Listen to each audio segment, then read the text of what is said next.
Autolite and its 96,000 dealers present Suspense.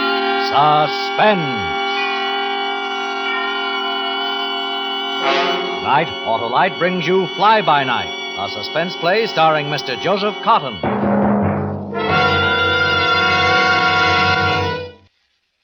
Well, Manning, how about signing this confession?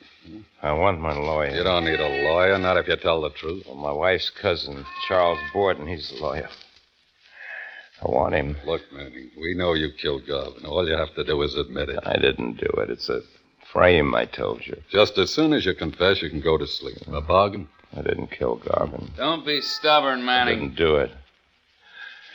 Frame. Then how come that boy Venuti saw you? He says he saw you leave Garvin's apartment at 11:30, just after the shooting. I left at 10. Venuti's lying. Why should Venuti lie? Let me talk to him. I'll find out. What's to find out? You hated Garvin. You don't deny that, do you? Garvin accuses you of stealing money from the business, throws you out, so you kill him. He couldn't throw me out. Full partner, let me alone. You killed him. Sleep. Not until you sign this confession. Sign this confession and we won't bother you anymore. You can lie down on my bed here in my apartment and sleep till you can't look sleep in the face anymore. Come on, Manning, be smart. Wait a minute. Huh? He's asleep. Oh? Come on, Manning. Confess or I'll keep you awake forever. All right. You'll sign the confession? Yeah. I'll sign it. Sleep. Put the killer to bed, Cougar.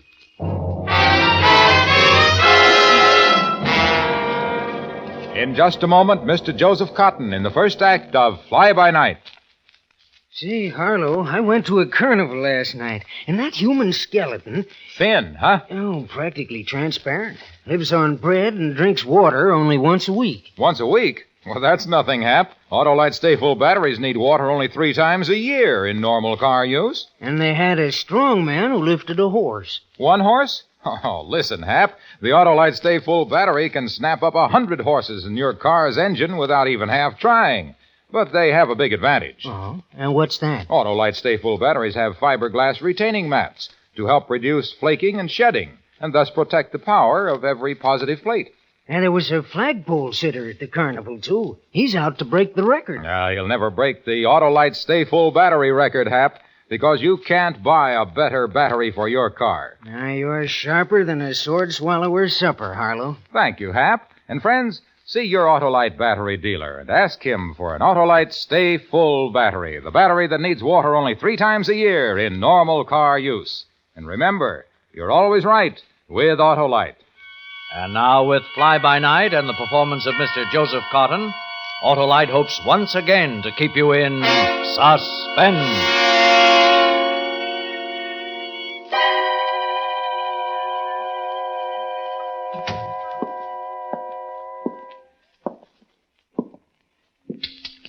Wake up.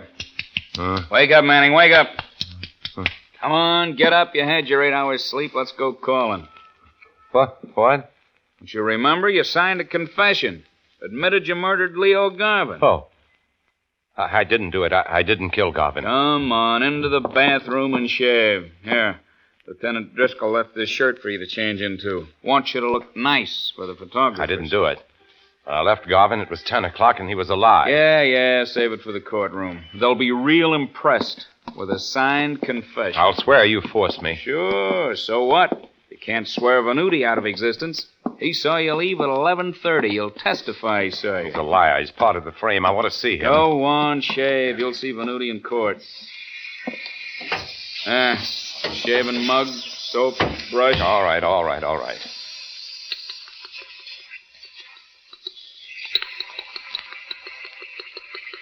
Come on. How much lather do you need? Hey! My eyes! Oh.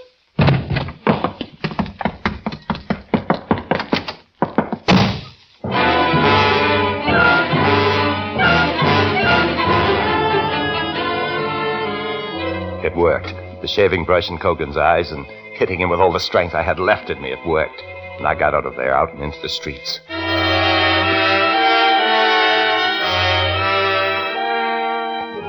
They didn't have to torture me. Lieutenant Driscoll and Sergeant Cogan didn't have to beat me with a rubber hose to make me confess to a crime I never committed. All they had to do was keep me without sleep for 72 hours. After that, a man will do anything just to be allowed to shut his eyes. So I signed a confession because I just wanted to sleep. But now I was awake and on the streets outside Lieutenant Driscoll's apartment. It was 8:15 in the morning.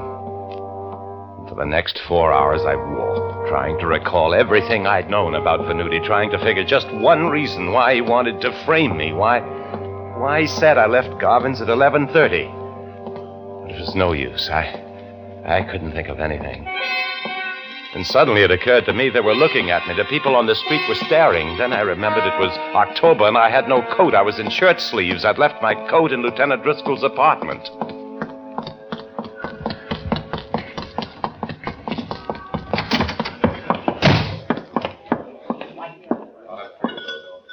Can I help you, mister? Yeah, you got a phone in here. Oh, down that aisle to your left.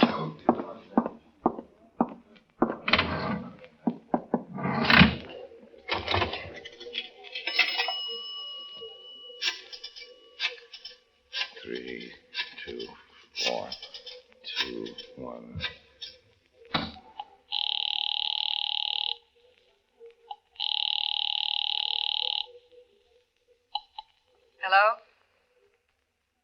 Hello? Who is this? I'm all right, Mary. Don't worry. Where are you? I don't know, a drugstore downtown. I escaped, Mary. I got away from them. You're an idiot. You'll only make it worse for yourself. Now, listen, Mary. I didn't kill Garvin. I need your help. I need a coat. I can't help you, Mickey. What? You're a murderer. Even if you are my husband, I'm not going to be involved. I didn't kill him. It's all a frame, Mary.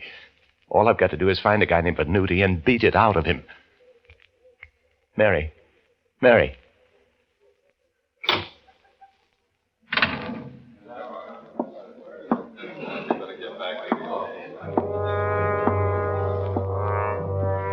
I couldn't blame her much. The shock of finding that her husband was wanted for murder. I had to get to Venuti to prove it was a lie. But now was no time to think about it because it was a few minutes before 1 o'clock, and that was good because I was near Charlie Borden's office. And he went out to lunch at 1 o'clock. Charlie was my lawyer, my wife's cousin. And now he was the man I had to see. There was an alley next to his office building, and I waited there. Charlie. Charlie. Over here. Come here. What happened to you? Where have you been these past 3 days? Listen, Charlie. 2 cops had me in an apartment uptown. Cops? What for? Trying to get a confession out of me. What kind of confession? They say I killed Leo Garvin. Oh. They've got a witness named Venuti. He said I left Garvin's place at 11:30. But I left at 10. Oh, then you got nothing to worry about, Mickey. Mary will testify you were home a little after 10. I didn't get home till after 12. Huh? Well, after I left Garvin, I walked. We had an argument. I was upset. I spent a couple of hours walking. Well, then you didn't do it. No, of course I didn't. They got a confession out of me anyway. You mean to say you signed a confession when you didn't do it? Well, they kept me without sleep for 72 well, hours. They can't do that. That's illegal. Listen, Charlie, I need your help. Of course. Let's go back to my office. I'll arrange to surrender you directly to the DA. And I'm going to raise the roof about that confession. I'm not going to surrender. I've been framed, Charlie. I've got to find this Venuti. Now, listen, Mickey, you leave that to me. You can't wander around where any cop might take a shot at you. You've got to find me first. Listen, I need a jacket and a coat. Can you get them for me? Sure. I'll phone Mary right away. Where'll you be? Remember that movie we went to last week? The Rivoli? Yeah. I'll be there. Back row. Make sure they're not following you. Okay, give me a half hour. What will you do meantime? I'll give you an hour because I'm going to Venuti's. I'm going to make him tell me who paid him for that lie. Mickey, don't do it. Better leave things to me. Just get me the coat and the jacket. Venuti is the one thing I can take care of better than you.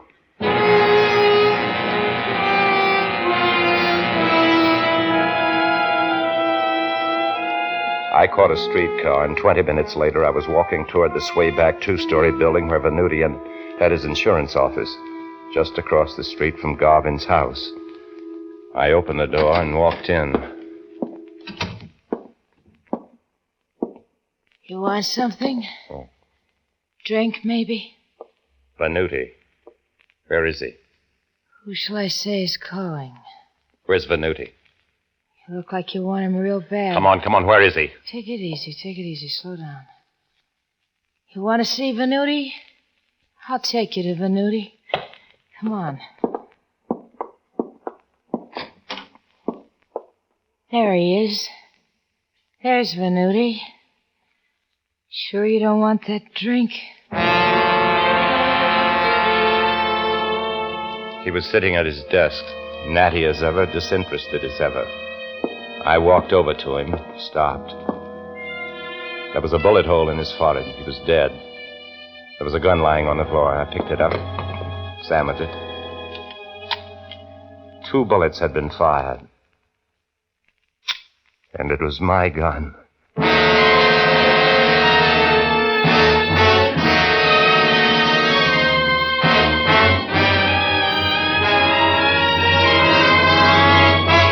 Autolite is bringing you Mr. Joseph Cotton in Fly By Night, tonight's production in radio's outstanding theater of thrills, Suspense.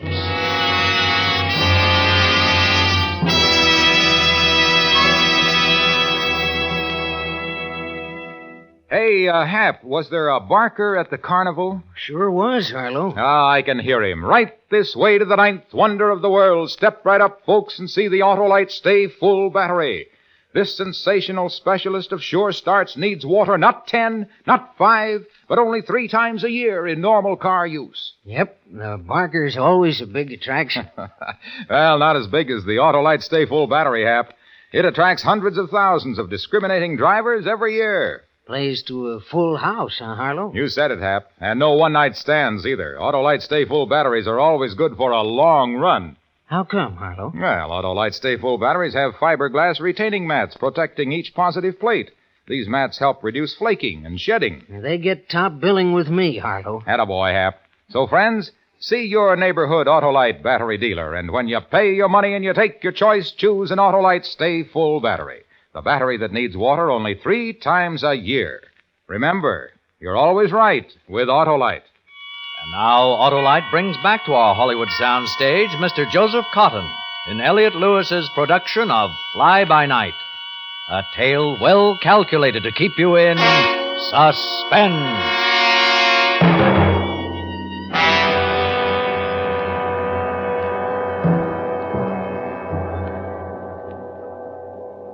I told you I'd take you to Venuti. What do you think of him? What happened? I found him dead when I came in. A couple of minutes before you did. By the way, who are you? Did you kill him? I know who you are. Your name's Manning. How do you know me? Fella in the picture. What picture? Never mind. Well, you still haven't told me what you're doing here. Venuti's girl. My name's Irene Conway. We had a cocktail date. What kind of date did you keep with him? He swore he saw me leave Garvin's apartment at 11:30 the night Garvin was killed. He lied. He lied about a lot of things. I came here to get the truth out of him, but someone's been here first to shut him up. You never got anything out of him. I'll prove it to you. Garvin was shot on Monday night, wasn't he? That's right. Why? Venuti couldn't have seen you leaving Garvin's place. We were together in my apartment on the other side of town till close to 2. And what made him lie? Why did he do it? Why did he frame me? What? Tell me. Someone paid him to say he saw me leave Garvin's house that night. Maybe. Who paid him? Maybe the man. What man? On Monday, Venuti called me to meet him here at about 5 o'clock. There was a man with him. And when I came in, the man put him away in a hurry. Went right out without even saying goodbye. I know everybody Venuti knows. This man was a stranger. But his name? Didn't Venuti mention his name?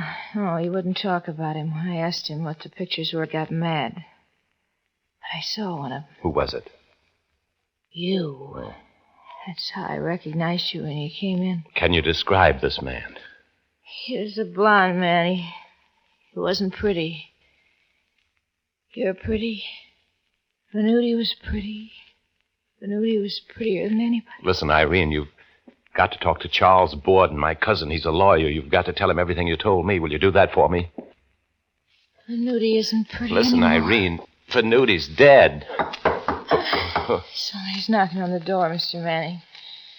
Must be the police. I called the police. Look, my cousin's name is Charles Borden. He's in the Taft building. You go right down to his office and tell him. I know that's the police. Do you think you better run? Don't you understand? You've got to do it now. Right now. No, I couldn't right now. I've got to talk to the police. Just a minute. Charles Borden in the Taft building. Will you do it? You better run, Mr. Manning. Run fast.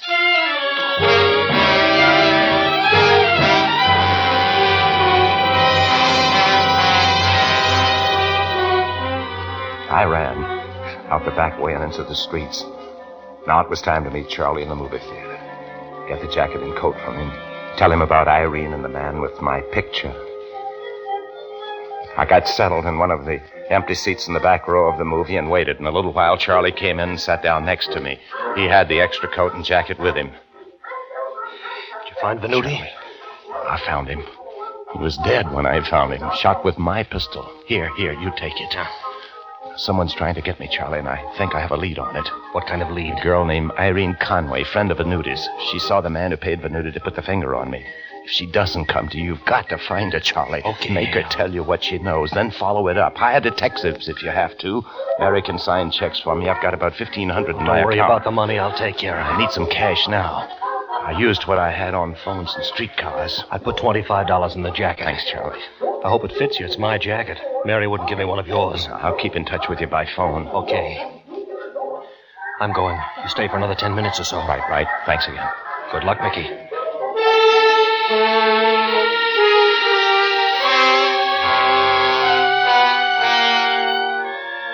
Charlie walked out, leaving the coat and jacket on the seat. I waited 10 minutes, then picked up the clothes and started to leave when a woman sitting 3 seats away carefully closed her bag of popcorn, leaned over and grabbed me by the arm. What do you think you're doing? Pardon me, please. Stop that man. He's stealing the gentleman's coat. He's a thief. Shh, wait a minute, you. What do you think you're going? Now, let go of me. Let go. Let him go, Usher. That's him. That coat and jacket he's carrying don't belong to him. He's trying to sneak out with what are you talking about? These are my things. Oh, no, they're not. I saw you come in. You didn't have them then. That other man sat beside you, and when he went to the men's lounge, you grabbed his clothes. You're mistaken. These are my things. Are you sure they don't belong to him, madam? What have I got eyes in my head for? I was sitting only 3 seats away. Of course I'm sure. Go to the men's lounge and find that other gentleman, and you'll see whether I'm mistaken. I tell you, call the police. Let's go to the office and get this straightened out. I don't have time. These are my clothes, and I'm... I remember you came in your shirt sleeves. Come on. All right. Take me to the manager right now. That's better. You want me to come too? I saw him. Yes, madam. And please don't talk too loud. You're disturbing the patrons. Yeah.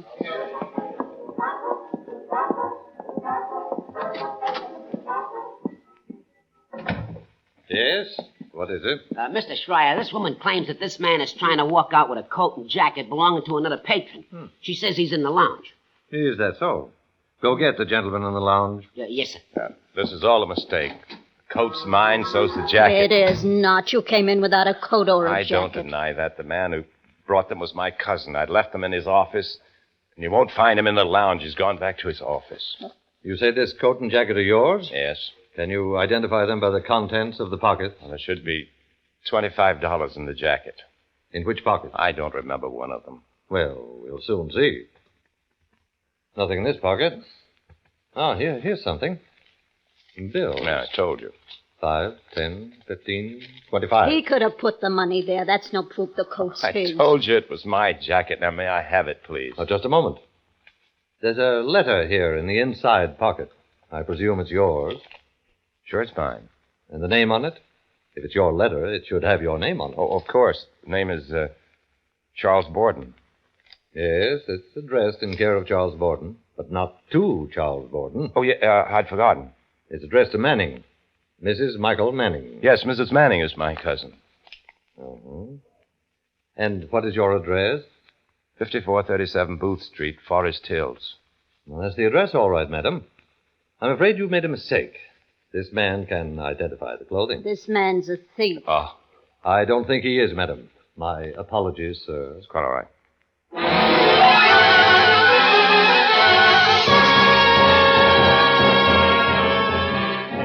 I walked out of the theater, lost myself in the crowd, and didn't stop until I was 10 blocks away. Then I slipped into a lunchroom and had my first meal of the day. While I was eating, I took the letter out of the pocket of Charles' jacket. Why hadn't he turned this letter over to my wife?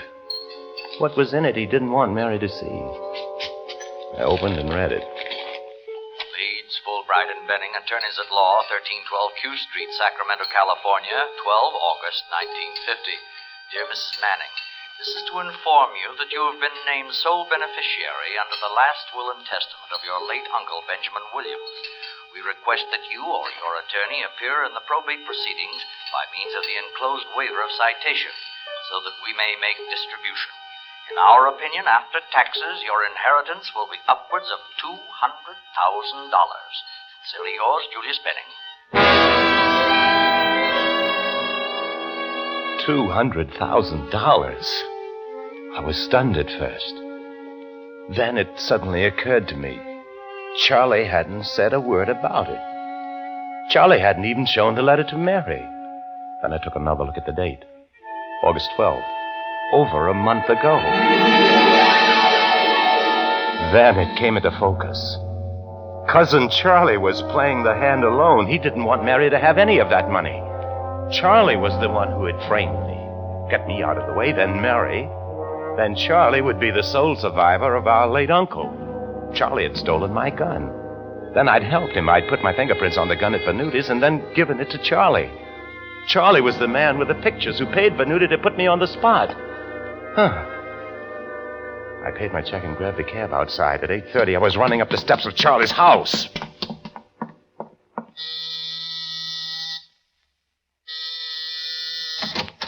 Mickey.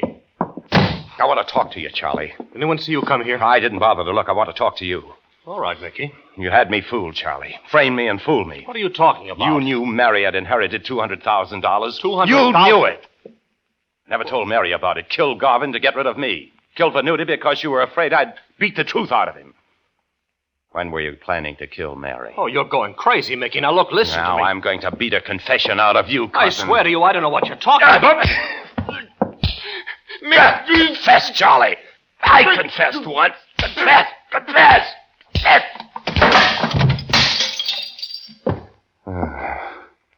You didn't confess, Charlie. Well, I'll get someone who'll make you do it. Someone who's an expert at it. Driscoll, West 80th. Here.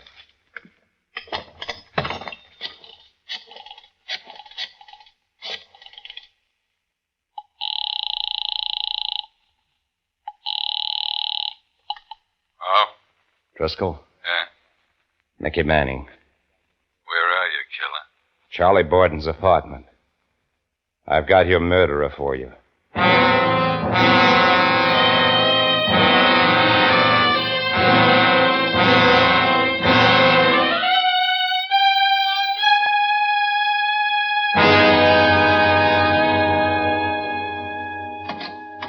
Come in, Lieutenant.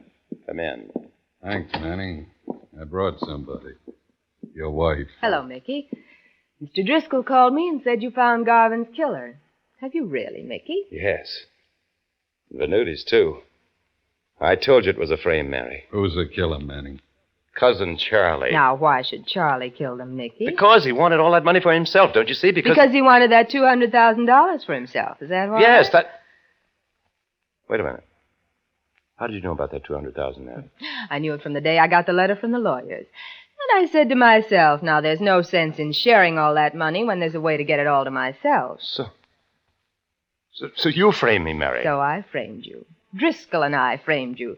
Driscoll killed Garvin, killed Venuti. Now... Driscoll. What's your salary for killing off duty? Always off-duty killing. Hogan and I don't have badges. People like Mary here pay us to play act at being cops. That confession I made to you is worthless. No, not at all, Mickey. I have it in my purse. It's a confession a husband made to his wife. Well, tell me something, wife. How did you plant that letter from the lawyers so I'd find it in Charlie's jacket? Well, Charlie called me and told me you needed a jacket. I came to Charlie and persuaded him to take one of his own. Then I slipped the letter in the pocket so you'd find it. Had two people killed for that money just to get rid of me. Why didn't you just kill me and leave the others alone? I like it this way, Mickey. I like testifying at your trial. I like being all broken up because they'll hang you for murder. Driscoll? Yeah. Let's go say hello to Cousin Charlie. Hello, Cousin Charlie. Huh? Cousin Charlie doesn't answer. My, you really beat him up, Manning. Charlie did. No, Cousin Charlie is still alive. He'll be able to talk soon. And if he talks, Mary, we'll be in trouble. Hold this gun on your husband, Mary. All right. Close your eyes if you can't stand this, Manning. I'm going to start on Cousin Charlie where you left off. Leave Charlie alone. Leave him alone. I'll kill you, Driscoll. Mary. Kill you. Mary, get him off me. Drop it, gun. Drop it, or so help me, I'll break every bone. Drop it, Mary. Mickey. Oh, Mickey. Now, Mickey. Mary, you go over to that phone. Go over to the phone. All right, Mickey. I call the police. Tell them you're calling for me. Then tell them I know who killed my partner, Garvin. All right, Mickey.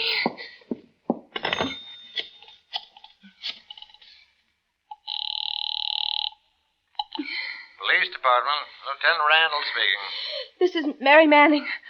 I'm calling for my husband, Mickey Manning. Tell them how you framed me, Mary. My husband wants me to tell you how Leo Garvin and a man named Venuti were murdered.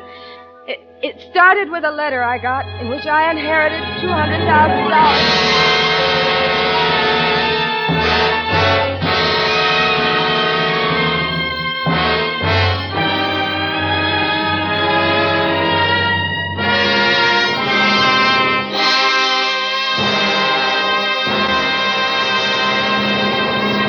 Suspense, presented by Autolite. Tonight's star, Joseph Cotton. We all enjoyed your performance very much, Mr. Cotton. Thanks, Hap.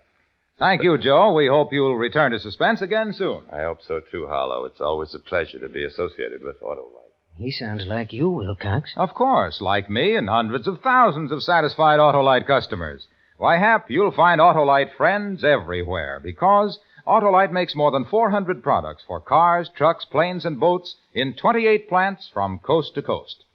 These include complete electrical systems used as original equipment on many makes of America's finest cars. Generators, coils, distributors, voltage regulators, wire and cable, starting motors, and electric windshield wipers. All engineered to fit together perfectly, work together perfectly, because they're a perfect team. So, friends, don't accept electrical parts supposed to be as good. Ask for and insist on Autolite original factory parts at your neighborhood service station, car dealer, garage, or repair shop. Remember, you're always right with Autolite.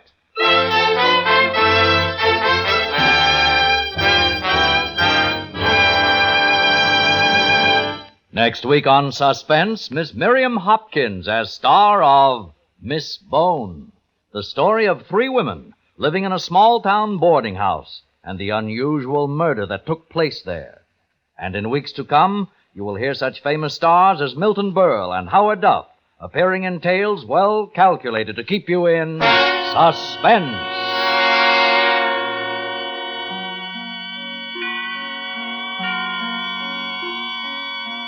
Tonight's Suspense play was produced and directed by Elliott Lewis, with music composed by Lucien Morawek and conducted by Lud Gluskin. Parts of this program were transcribed. Fly by Night by George and Gertrude Fass was adapted for Suspense by Morton Fine and David Friedkin. Joseph Cotton may soon be seen in the 20th Century Fox production, 2 Flags West. And remember next week on Suspense, Miss Miriam Hopkins in Miss Bone.